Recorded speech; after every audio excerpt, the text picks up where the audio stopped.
আগামী 2 বছরে মুদ্রাস্ফীতি, অর্থনৈতিক মন্দা এবং দারিদ্র্য ঝুঁকিতে পড়বে বাংলাদেশ। বেকারত্ব, জ্বালানি সংকট ও পতিত সরকারের দুর্নীতিগ্রস্ত অর্থনৈতিক কর্মকাণ্ড এর জন্য দায়ী বলে জানিয়েছেন বেসরকারি গবেষণা প্রতিষ্ঠান সিপিডি। হাসিনা সরকারের আমলে অচলাবস্থা থেকে দেশকে টেনে তুলতে রেগুলেটরি রিফর্ম কমিশন গঠনের পরামর্শ দিয়েছে সংস্থাটি। রোববার ব্র্যাক সেন্টারে আয়োজিত আলোচনা সভায় এ পরামর্শ দেয় তারা। অনুষ্ঠানে ব্যবসায়ীরা দাবি করেন, ঘুষ চক্র থেকে বের হতে এনবিআরে স্বচ্ছতা, জবাবদিহিতা, শতভাগ ডিজিটালাইজেশন জরুরি।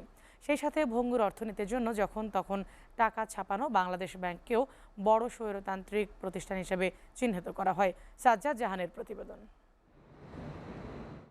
স্বল্প উন্নত দেশ থেকে উন্নয়নশীল দেশের স্বীকৃতি পেতে আর মাত্র 2 বছর, কিন্তু শেখ হাসিনার সরকার বৈশ্বিক ব্যবসায় প্রতিযোগিতার সূচকে দেশকে যে নাজুক অবস্থায় রেখে গেছে, তাতে এলডিসি উত্তরণের পর বড় ধরনের নৈতিক প্রভাব পড়বে বাণিজ্যে, এমন দাবি করে দেশের বাণিজ্যিক কার্যক্রমে দুর্নীতি ও আমলাতান্ত্রিক জটিলতা দূর করার পরামর্শ দিয়েছে Centre for Policy Dialogue CPD.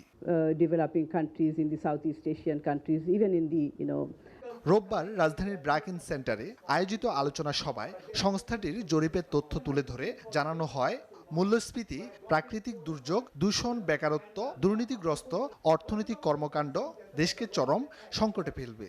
That there should be a common repository or a common information hub available in the public domain, and that hub will be used for every public entity for checking the company's legality or checking companies' other requirements and compliance issues. দুর্নীতি ও ঘুষচক্র থেকে মুক্তি পেতে এনবিআরকে ঢেলে সাজানোর পরামর্শ দেন ব্যবসায়ীরা। In the last 30 years, the driving force of the economy in Bangladesh is the private sector. The government in real terms does not matter to us. If you look at our economy, less than 10% of the total economy has a direct government control or a direct government permission. You know, if you look at the indexes for crony capitalism, একটা দুর্বৃত্তাই তো রাজনীতি থেকে what do we expected? Nothing more than what happened already.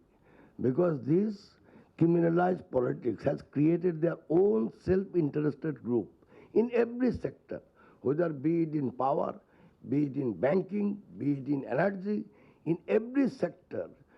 These political criminals has created a self-interested group.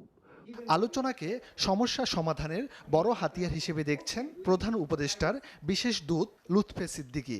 প্রয়োজনে business regulatory reform commission গঠন করা হবে বলেও ব্যবসায়ীদের আশ্বস্ত করেন তিনি।